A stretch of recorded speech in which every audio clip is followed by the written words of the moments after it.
É hora da entrevista do dia com Denise Campos de Toledo.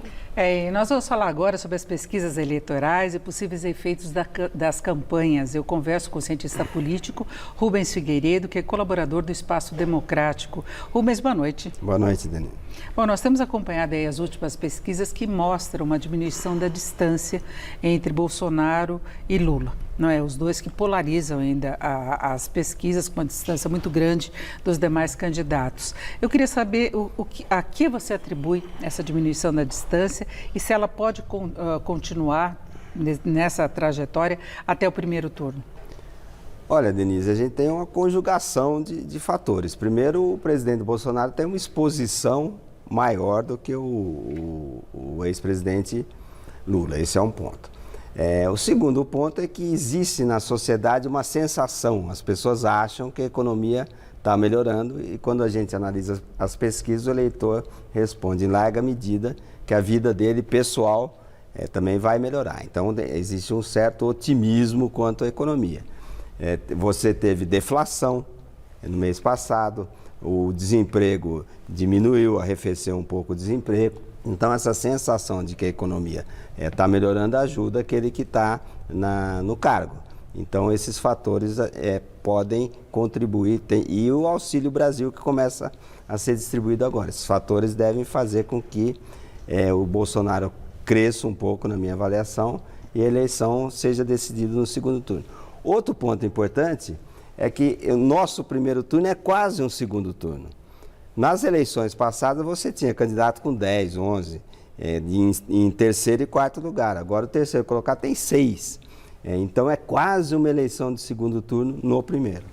Porque nós tivemos as eleições de 2018, inclusive, um movimento aí nos últimos dias de votação maior no Ciro. Era que ele vira Ciro porque ele estava muito próximo do Haddad. E no final o Haddad é que foi disputar o segundo turno com o Bolsonaro. Então, essa movimentação eu não vejo como sendo possível nessa eleição. Porque quando você soma um voto espontâneo, você tem 72%, até 75% de voto espontâneo no Lula e no Bolsonaro. Isso é inédito, você nunca teve um eleitor com tanta certeza de voto. Por isso que eu acho difícil uma movimentação muito intensa durante a campanha eleitoral.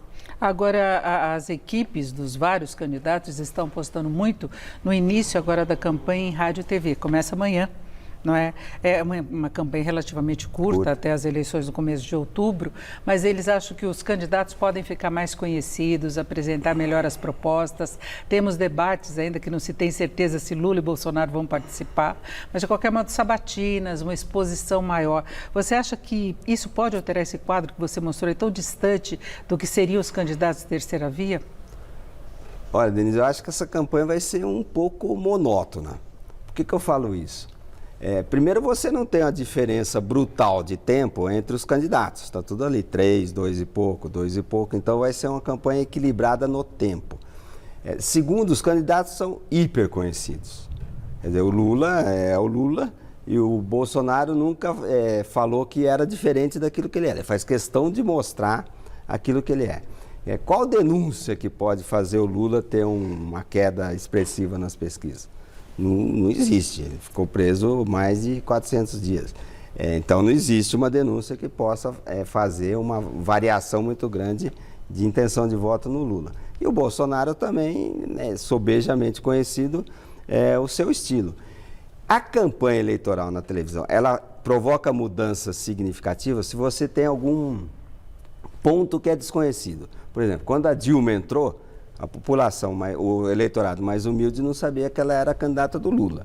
Quando ficou sabendo, ela deu aquela explosão. Fernando Henrique, o candidato real, deu aquela explosão. Agora, quando os dois candidatos são mega conhecidos, eu não vejo muita alteração aí pela frente, não. O que pode definir, então, no segundo turno, talvez seja a rejeição de um ou do outro. Quem vai ter uma rejeição maior, porque a gente sabe que tem muito voto anti-Bolsonaro e muito voto anti-Lula, de pessoas que até gostariam de votar numa terceira via. Eu brinco, né? É mais que rejeição, é rejódio, é rejeição com ódio. As pessoas têm, principalmente o bolsonarista, tem ódio do Lula. E quantitativamente, o Bolsonaro tem 53 a 55 de rejeição, o Lula 35, 36. Então, o Bolsonaro é mais rejeitado. Agora, a intensidade da rejeição do Lula é maior. Agora, a gente vê no conteúdo das campanhas se tentar colocar algumas discussões para atrair uma base maior. A questão religiosa, por exemplo, está sendo muito colocada. Nós tivemos a campanha de 2018, a defesa da liberação de armas muito colocada pelo presidente Bolsonaro e, naquela época, o combate à corrupção, que hoje parece ter perdido um pouco de apelo junto ao eleitorado, né? O combate à corrupção realmente não é um dos temas mais discutidos na campanha e o eleitor parece que não está muito preocupado com isso. Isso ficou para trás. É interessante porque quando o Lula foi reeleito, o principal problema do Brasil era a corrupção, ele era identificado com a corrupção e foi eleito com alguma facilidade. Eu acho que o grande tema vai ser o tema, o PT tentando puxar o tema para a economia, e o Bolsonaro tentando puxar o tema para a corrupção e dizendo que o período que ele administrou o país foi um período muito difícil, guerra na Ucrânia, Covid, pandemia. Essa deve ser a tônica da discussão, do debate, da agenda dos candidatos. Agora, o eleitorado evangélico pode fazer muita diferença ainda nesses resultados ou já está contabilizado? Já está contabilizado, né? O eleitorado evangélico vota majoritariamente no candidato Jair Bolsonaro. Eu não vejo muita possibilidade de mudança com o discurso religioso nesse eleitorado evangélico. Ele deve seguir Bolsonaro até o fim. Agora, Rubens, em relação à composição do país, aí, as eleições para os governadores, para senadores, para deputados, nós temos aí muitas alianças, né, no âmbito, por exemplo, do governo federal, que não são mantidas nos estados. Inclusive, cria uma certa situação de conflito, de dúvidas em quem vai ser apoiado pelos candidatos à presidência ou qual vai ser o palanque. Como é que você vê a tendência do eleitorado nesse sentido? É escolha por partido, escolha por político, um voto mais tradicional? Olha, eu vejo um pouco uma volta ao conhecido nessa eleição, né? Se na eleição de 18 nós tivemos uma aposta em desconhecidos novatos, Whitson no Rio, Zema em Minas Gerais, que são dois estados importantíssimos, por conta da força do Bolsonaro em 18, daquela avalanche que ele criou no eleitorado, eu acho que nessa eleição você vai ter uma volta ao conhecido.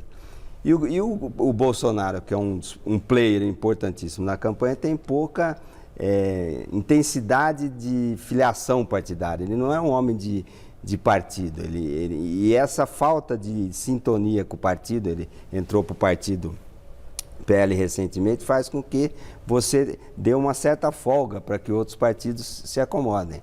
O PSD, por exemplo, que é o quarto maior partido do Brasil, liberou os seus estados, os seus diretórios estaduais para escolherem entre Lula ou Bolsonaro. Então eu vejo uma volta ao conhecido, as pessoas vão apostar em políticos mais tradicionais. Agora, aqui em São Paulo, nós temos ainda um segundo turno bem indefinido. A Haddad está com uma distância importante dos outros candidatos, mas Tarcísio e o governador, eles estão muito próximos, né? Então, aqui é um tipo de campanha, Denise, que a televisão pode promover uma movimentação mais intensa. O Rodrigo, as pesquisas mostram, é muito pouco conhecido. O Tarcísio um pouco mais conhecido, mas também fica longe do grau de conhecimento que tem o Fernando Haddad, que foi candidato à presidência da República em 18, prefeito de São Paulo, um político que tem uma história de vida maior, mais longeva. Então aqui pode acontecer, quer dizer, queiram ou não, né, o governo do estado de São Paulo tem um nível de investimento alto. O Tarcísio de Freitas é um candidato interessante, fala bem, se comunica bem. E o Haddad é do PT, o Lula com essa força toda também é um candidato com muita chance. Então eu vejo 3 grandes players nessa campanha de São Paulo e vai ser uma campanha muito interessante. Tem uma probabilidade maior do Haddad para o segundo turno, pela distância aí nas pesquisas, sim, mas quem vai disputar com ele? E uma briga boa para ver quem vai para o segundo turno com o Haddad. Porque aí o conhecimento vai ser garantido mesmo pelas campanhas. Agora, diante desse cenário todo aí, Rubens, para a gente encerrar, como é que você vê a condição institucional de realização das eleições? Eu vejo com alguma preocupação, né? Recentemente, uma pesquisa da Datafolha mostrou que cada 10 eleitores, 3 têm alguma desconfiança acentuada das urnas. Quer dizer, isso não é bom para a democracia. O lado bom é que outra pesquisa do Datafolha, essa mais recente, mostrou que 75% dos brasileiros apoiam a democracia. Nunca, desde 89, esse índice foi tão alto. Isso mostra que o brasileiro está firmemente disposto a apostar na democracia. E o interessante, que pouca gente falou, é que o eleitor do Bolsonaro, que é aquele que fala que as urnas podem dar problema, ele é mais democrático do que o eleitor do Lula.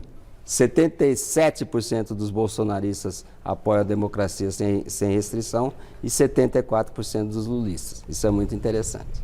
É isso, eu conversei aqui com o Rubens Figueiredo, que é cientista político e colaborador do Espaço Democrático. Rubens, muito obrigada, uma boa noite. Boa noite. Com vocês.